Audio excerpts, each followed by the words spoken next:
Good morning. And thanks so much to the organizers for such a thoughtfully organized conference, such a wonderful program. I was riveted yesterday to everybody's talks, so it's really an honor to be here. And I'm embracing the madness. I changed my title a little bit to reflect that. These are mad circumgalactic discoveries.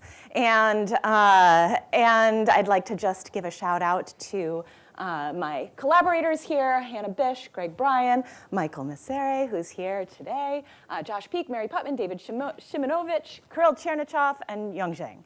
And I'm going to also probably highlight the work of several other people.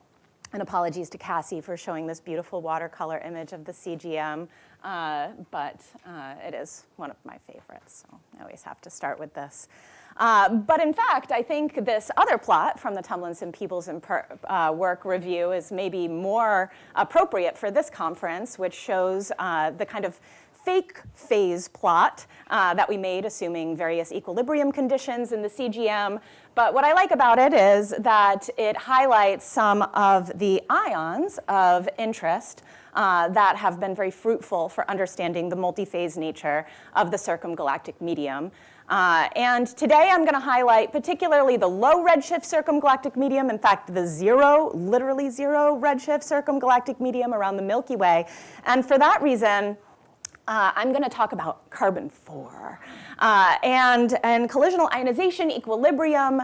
The temperature of carbon-4 is about 1 × 10⁵ Kelvin, maybe a little bit hotter, maybe a little bit cooler. It could also be photoionized at 10⁴ Kelvin. I'm not really going to talk so much about the ionization mechanism, but carbon-4 is a classic intermediate ion. It's a doublet, and most importantly, it's accessible with the cosmic origin spectrograph at redshift 0. So it traces highly ionized gas in the Milky Way circumgalactic medium. Another great thing about carbon-4 is that it's fairly common around L-star, star-forming galaxies. This is a figure here from Sam Garza's work, a PhD student at the University of Washington. She just published a paper on the COS-HOLES survey, not to be confused with COS-HALOS, but we looked at carbon-4 around low redshift galaxies. And you can see that carbon-4 is regularly detected around star-forming L-star galaxies. In fact, some of these might not even be star-forming. We also correlated this with the mass of the black hole. Read the paper. But in general, carbon-4 is common around galaxies. We've got some experts on carbon-4, including Rangman Bordoloi here today, and Sanj Borthakar also here.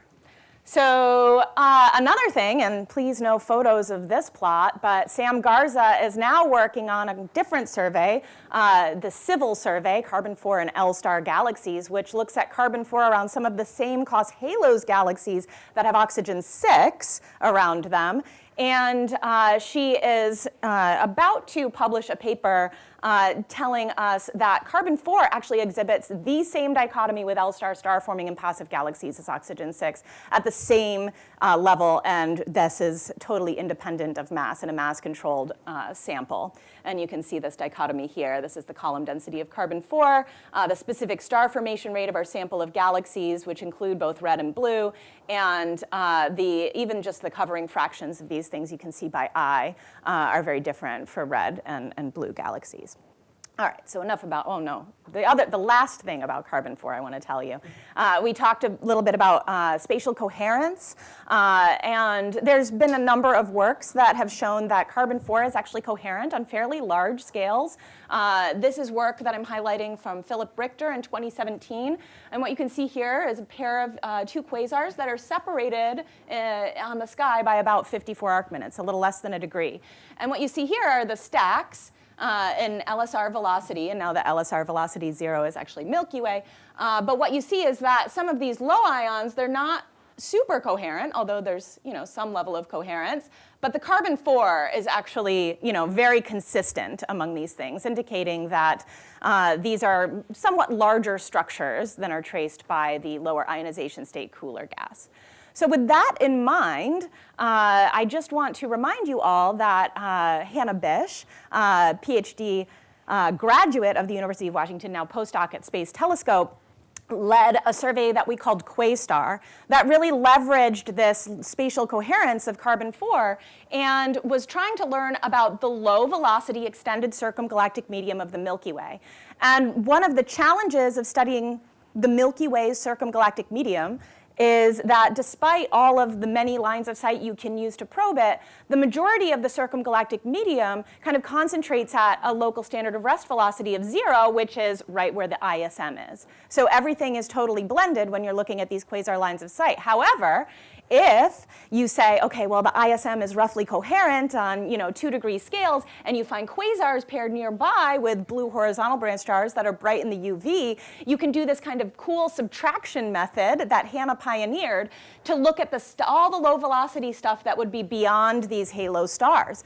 And so we asked the question, how does the Milky Way circumgalactic medium, at least as traced by carbon-4, compare to that of its low redshift L-star counterparts?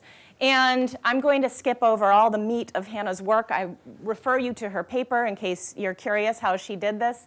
But the answer is, it looks really different, okay? So here's the kind of, she was working only with this literature sample at the time. Sam hadn't done her excellent work. But these are just kind of covering fractions of carbon-4 around low redshift star-forming galaxies. And you can see, at the distances we're looking at, the minimum distance, right, that the carbon-4 we're looking at is roughly like 10-ish kiloparsecs. So you imagine these things are just kind of a straight line. They could be 10 kiloparsecs, it could be 100 kiloparsecs, you don't know, but it's beyond roughly 10 kiloparsecs. If you take the full Milky Way, including the Magellanic Stream, you might get a little close, okay? The Magellanic Stream has some carbon-4, we heard about that, it's great. But if you take out all of the carbon-4 from the Magellanic Clouds and the Magellanic Stream, you're left with something that's really discrepant from the normal galaxies that we see nearby in our neighborhood. So we were like, why? Why? Is the Milky Way really different? And we asked, a number of questions. The Milky Way quenching? Is it in the kind of group environment? What's happening with the Milky Way? But one thing that we thought was maybe very interesting, and some other people had been publishing some work on co-rotating, extended disk material, like Stephanie Ho, Crystal Martin, this kind of classic work now that we understand is maybe, the circumgalactic medium of the Milky Way is mainly on the plane of the Milky Way, or the bulk of the ionized material could be concentrated along the galactic plane. And, all of our lines of sight were at high galactic latitude, but we were like, well, maybe. And what could we do? Well, you need low galactic latitude quasar lines of sight that can test this flared disk hypothesis for the Milky Way. And there aren't a lot of UV bright, low latitude quasars, not until recently. So I just put out a paper. I had a sabbatical in the winter, very short sabbatical, but I was able to put this survey out. And most importantly, it's all unmasked. So I want to draw your attention to this. This is a new survey, spectroscopic survey of AGN quasar candidates that were discovered in the end-of-life phase of Galax cause. We cross-correlated it with a bunch of other surveys, WISE, Gaia. And then we did spectroscopic confirmation. And you can see here, the archives, generally 90% of the quasars in the archives, the UV bright quasars, are at latitudes above 20 degrees. And we've got, hundreds now of quasars below that. And already we heard from Sapna that you can see some of her quasars here that are probing the LMC. Very interesting for that. What I want, and the reason I wanted to get this out, I wanted to publish this catalog, all with redshifts, UV magnitudes, is I want you all to use it for your incredible science. You can see there's all kinds of high velocity clouds, right, that you can look at now with some of these UV bright quasars. Oh my God. Okay, so 1 minute left. So we did make a HST survey, and of course, Eliza Doolittle said the rain in Spain falls mainly on the plane, but we asked, did also the Milky Way circumgalactic medium fall mainly on the plane? And so what we did is we targeted a set of quasars from the plane quasar survey at specific galactic longitudes that would probe directions toward and against rotation. Because what we wanted to test is the existence of this kind of flared disk hypothesis. And what you can see is that at least at low latitudes, say 15 degrees, what you would expect at these directions toward and against rotation is for a little high velocity extra component to pop out. Okay? This is just a kind of straight kinematic argument, but this was our toy model that we sold the proposal with. Okay, we can detect this at low latitudes, and I'll show you the results in just a second, but first I want to highlight the fact that Michael Masseri, sitting right here, who's said he's not really going to talk about this, actually is doing a project in Illustris to characterize any kind of extended disk structures in Milky Way analogs from Illustris, and finds that many of the Milky Way analogs in Illustris TNG do have large disky co-rotating structures out to about 100 kiloparsecs. So like I said, this isn't a crazy thing to be testing. So in the north, okay, so you can see our sample, right? We've got two different directions, toward rotation, against rotation. We've got some quasar sightlines in the north, some in the south. These are the northern sightlines, and you can see for both of these latitude directions. And Kirill Chernyshov, before he left to go save the world from the warming world, he works at the Rocky Mountain Institute now on climate science. And so we occasionally Zoom still. I think he still has a foot in the door. Secretly hoping to get him back. And you can see, so he modeled just a flat rotation curve, exponential disk with a vertical lag, using kind of typical parameters, and also normalized to some of the results from Quastar, okay? And if you want to look at the details of the modeling, that paper should be out soon. But you can see here, there's some high velocity structures that we see that are fit by this flat rotating model. And the best fit model indicates a disk of, at most, extent of 25 to 30 kiloparsecs, at the very most. And in fact, it's almost more vertically extended than it is radially extended. In the south, there's nothing. So that's interesting. We did hear that there's anisotropies in the galaxy, right? Theo's talk yesterday told us that this could have something to do with the warp. We genuinely don't know, but there's a significantly truncated disk radially in the southern hemisphere. If you want to look at this in terms of comparing the Milky Way with its low Z counterparts, we've made this figure where we now put the plain quasar models, what they would look like in radial profiles in black here. They fall off really steeply. Here's the Quastar data in yellow. And here are low redshift galaxies, and also including M31 Project Amiga, that really just show that the Milky Way and its kind of predicted external appearance from these models is different in terms of its carbon-4 content. And I can't tell you about the really fun surprise, but we tried to avoid the Magellan Extreme, and we found an extension to the Magellan Extreme to the north. So stay tuned for that paper too. The galactic plane is awesome. Please use the Plane Quasar survey.